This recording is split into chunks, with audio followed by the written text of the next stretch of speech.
Welcome, welcome, greetings all. I am, of course, Dr. Gentleman, an author and academic living and working in Tokyo, Japan. And this is the very first episode of my new YouTube series, which I am calling Great Works.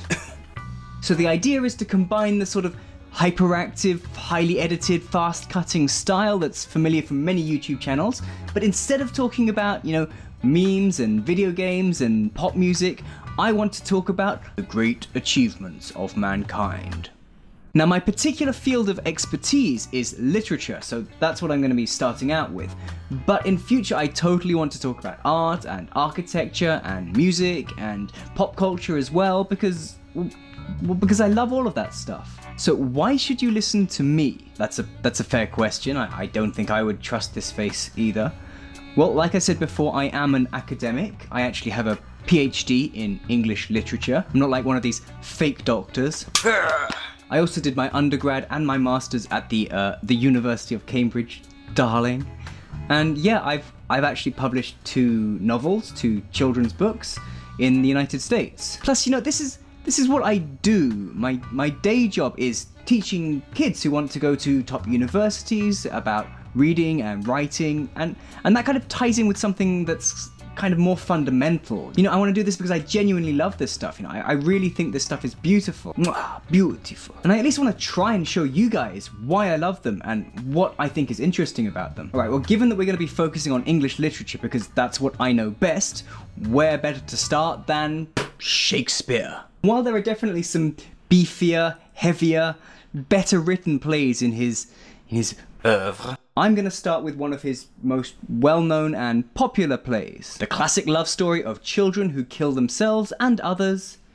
The tragedy of Romeo and Juliet. Alright, let's start with the writer. Who was Shakespeare? Who is this guy writing this great tragedy of the ages? Well, I'm sure you've all seen the picture of an old bearded guy with a head like an egg. Well, what if I told you, and this might blow your mind, what if I told you that, that was him?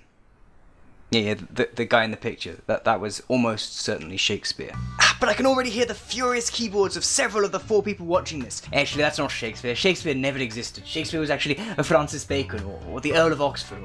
Okay, it's true that there are a lot of theories about whether or not Shakespeare actually wrote his plays or whether someone else or a group of people wrote them and then just put Shakespeare's name on them. Reasons to doubt the bald guy include, his knowledge of places and courtly traditions that he'd never experienced, and the fact that his education is just regular level and not super elite level, so he couldn't possibly have written all this good stuff. People have even pointed at his signature and said, oh, look how messy this signature is. Clearly the guy didn't even know how to write. But even those guys aren't claiming that there was no Shakespeare at all. He wasn't a nobleman, so there wasn't that much recorded about his life. But there are some records, including, about his baptism, about his marriage and his death, and even some of the stuff that he bought. So somebody called Shakespeare definitely lived. And, his name even comes up in the cast lists of some of Ben Jonson's plays. We'll never know for absolute certain that Shakespeare wrote everything that was credited to him, but there's a lot more evidence that he did than evidence that anybody else did, because there's none of that. And actually, even when he was just starting out, when he was just starting to get famous, this other playwright called Robert Greene actually attacked him for, having ideas above his station. And I guess you could argue that maybe Greene wasn't in on the secret, but if people generally knew in the business that Shakespeare was just a front, that would have been a pretty weird thing for Greene to have done. As for the play itself, we don't know for sure when it was written, but the first pretty dodgy publication of the script came in 1597. Some scholars kind of obsess over this one line from the nurse. She says 11 years ago there was an earthquake. So some people try and look at some earthquakes that happened in England, which are pretty rare, and try and extrapolate from that when the play was written, but it's pretty tenuous stuff. Personally, I tend to lean towards it being on the earlier side of what scholars estimate, maybe around 1593, but that's really just a hunch based on some of the the actors that Shakespeare would have been writing for, which we'll get to. Like most plays written around that time, the story of Romeo and Juliet is not original to Shakespeare. Plagiarism! Copy strike Shakespeare! And that's just what everybody did at the time. They would take old stories and they would dress them up nice and pretty for the modern audiences. It's basically like, you know, cover bands, or the way Disney will do fairy stories. The concept of the ill-fated young lovers, that goes way back to, you know, to ancient times. And the play draws heavily from the story of Pyramus and Thisbe as told by Ovid in his Metamorphoses, which were published around the year 8. Yes, 8. Well, give or take a few years anyway. What do you even call that decade? Like, the 00s? Naughty noughts? Anyway, probably that story was totally cliche and unoriginal even when Ovid was writing it. Copy strike Ovid! So this basic story sort of bounces around for hundreds of years, you know, the story gets told over and over again with extra details added here and there. It goes to Italy and we get the names Romeo and Juliet, and then that version gets translated into French, and then the French version gets several different translations in English, and basically, you know, Shakespeare sees one of these and he goes, you know, that looks pretty nice, I think I'll have that. So our story opens in fair Verona, where we lay our scene. The Montagues and the Capulets hate each other and they do terrible things to each other, like biting their thumbs at each other and killing each other. Totally comparable. Dun dun dun dun dun dun dun dun dun dun. Bum! That's their awesome theme tune. Don't copy strike me, Prokofiev. And one of the Montagues is the dashing young Romeo. Now, Shakespeare wrote his plays for a very specific group of actors. There's actually a mistake in the second quarto, the second printed version of this play, where instead of enter Peter, it says enter Will Kemp, who's one of the actors performing in Shakespeare's plays at the time. If the play was produced after 1594, then he would have been one of the Lord Chamberlain's men. If it was before that, then we don't know for sure who performed it, but it might well have been the company that a lot of Shakespeare's future stars were part of, Lord Strang's men, which is spelt Lord Strange, but awesome as that sounds, it was pronounced Strang. Well, the prevailing scholarly opinion is actually that at that time, people who lived in London would have had a kind of West Country, Hagrid kind of accent, so it would actually be, you know, Lord Strang. Hello, Lord Strang. You're a wizard, Lord Strang. So because of that Will Kemp stage direction, in some places, including this RSC Complete Works, you'll sometimes see that this play couldn't possibly have been produced before 1594, because that's when we know for sure the Lord Chamberlain's men were formed and Will Kemp was part of them. But it may well be that Lord Strang's men were the original performers of this play, which would put Kemp on the cast list anyway. But the point of this is that the big star of that company was Richard Burbage, and he would have been in his late 20s at the time. But, you know, he's a pretty small guy. Probably you could buy that he was, you know, 18 or 19. Maybe. And that's the sort of age that Romeo is in the Italian novellas. So when we meet Romeo, he is moping and whining because he says he's in love with this Capulet girl, you know, the enemy. Yeah, Juliet, right? No, this is this other girl, Rosaline. Who? Right? Yeah, she's some other Capulet, and she has recently announced to the whole world that she is chaste. So no men for her, no women, no anybody. So when we start out, Romeo has basically been friend-zoned. Well, not even friend-zoned, because they don't know each other. It's more like mortal enemy zoned. Actually, some scholars have read quite a lot into Romeo going for somebody so unobtainable. But still, at the beginning he's basically inventing emo poetry. Though this is Shakespeare, so some of what he says is quite beautiful, like love is a smoke raised with the fume of sighs, being purged, a fire sparkling in lover's eyes, being vexed, an ocean nourished with loving tears, crawling in my skin. These wounds they will... So, ignore that last part. Love you, Chester. Anyway, to cheer him up, Romeo's cousin and best buddy Benvolio convinces him to sneak into the Capulet ball. His idea is that if Romeo sees Rosaline next to all the other, you know, sexy beautiful ladies at the ball, then he's gonna realise she isn't all that, you know. Maybe maybe he hasn't seen true beauty until that night. So they go, bringing along their annoying friend Mercutio. Actors love playing the mercurial Mercutio, you know, he's this really fun character to play. He's full of energy and aggression and cheesy puns, so he's lots of fun. But honestly, he's kind of that one friend who keeps making all the "that's what she said" jokes that nobody really laughs at.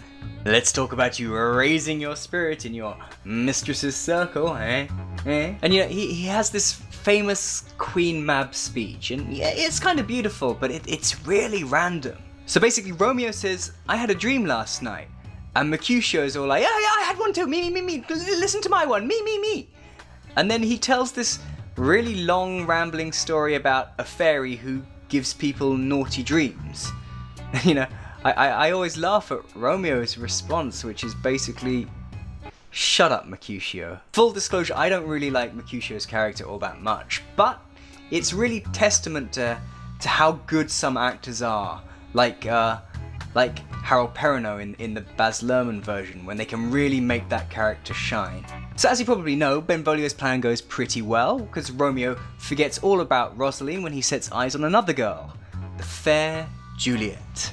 Close your eyes and picture the scene. You're in Elizabethan England watching this popular new play on the stage of the Globe or the Curtain, and there, wearing a dress that you couldn't afford even if you ate nothing but rats for a month, is the Fair Juliet. A teenage boy in a dress. Yes, let us not forget that in Shakespeare's time there were no women on the stage. All these roles were played by boys, young boys dressed as girls.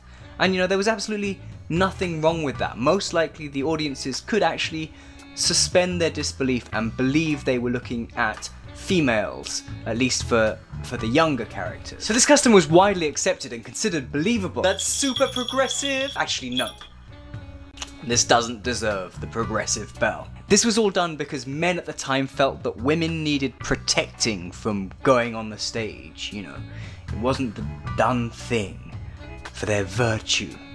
It's all pretty patronising stuff. But it wasn't at all rare for young boys to be actors at the time. In fact, some of the local acting companies were completely made up of boys. There's a scene in Hamlet about them. The Lord Chamberlain's men had their own boy actors, one of whom was Robert Gough, who had been acting since 1591 when he was about 11. I actually think it's pretty likely that Shakespeare was very specific about Juliet's age being just shy of 14, because he had a boy actor of around that age who could play her, even though in the Italian novellas she was 16. It's a lot harder for a boy to convincingly play a girl in her late puberty, but it's much easier in early puberty. Now obviously there are plenty of other roles in Shakespeare where he doesn't bother to make note of the ages, but it feels to me like those lines are because of something practical in the performance, similar to the lines in Hamlet that are there to explain why this dashing young Prince of Denmark looks like a chubby 40-year-old actor. So I think it's more that than stressing that Juliet is particularly young or virginal or immature. In fact, she's actually one of the most rational characters in the play, right until the very end, despite falling in love immediately. Yes, Romeo and Juliet are instantly smitten after one conversation about kissing. Hands. About kissing hands. And you know, even though Romeo and company are turfed out of the ball by the very, very angry Capulet Tybalt, Romeo sneaks back into the Capulet orchard just in time to hear some immortal words. "Romeo, Romeo, wherefore art thou Romeo?" "I'm over here." "No! Wherefore means why. Why are you Romeo? Why do you have to be this specific person that I'm forbidden from being with? Why do you have to be a Montague? Can't you just change your name?" It means why, and that's so much more of an interesting question than "where are you?" This has got to be the most misunderstood quotation in the English language. It's got to be. Actually, this makes me wonder how they translate it. Let's check out a Japanese version. This one looks super high quality. Oh, what would she say? I guess like, "Naze Romeo ga inakereba naranai?" I don't know. Romeo, Romeo. あなたはどうしてロミオなの? Okay, that's not what I was expecting. Nano. That sounds very casual. But yeah, the point is that the translation is どうして. どうして means why, same as wherefore. Wherefore means why. どうしてなの? Anyway, after admiring Juliet from afar for a while, comparing her to the sun and a bright angel and saying he'd like to be her glove just so he could touch her face and that kind of thing, which you know is in the courtly tradition and not at all stalkery. So after doing that, Romeo reveals himself. Reveals himself standing there, not like reveals himself. So the two of them talk and they decide that they're so in love after their 2 conversations that they should totally get married. So they say goodnight and that parting is such sweet sorrow, and then the next day they secretly get hitched. There's romance for you. So big mean Tybalt is still angry that Romeo gatecrashed the party, so he decides to go and find him so that they can have a duel. But for Romeo, this is kind of tricky, and not just because, you know, any further fighting has been forbidden by law. More than that, it's that, you know, he's just married into the Capulet family. So to him, Tybalt is his kin, you know. So he doesn't want to fight and potentially kill him, but because they married in secret, he also can't tell him that. So Romeo tries to wriggle out of it, and Mercutio, who's also there, just, he doesn't get it. You know, he doesn't like Tybalt coming out here trying to request a duel, so he decides, you know, I'll fight him. I'll take the duel. And then, of course, he promptly gets stabbed and dies, making cheesy puns all the way. You know, ask for me tomorrow and you will find me a grave man. Get it? Grave? Ha! I swear Mercutio is the kind of person who would take Snapchat selfies with his dead grandmother in her hospital bed. But he dies, wishing a plague on both their houses, and actually this is a big turning point in the play. Up to here it's been on the lighter side, and this is where it starts to get a lot darker and goes towards tragedy. So Romeo is super angry at losing his friend, you know, fire-eyed fury, be my conduct now. So he kills Tybalt, and you know, it's only because Romeo didn't start the fight that he doesn't get executed for this.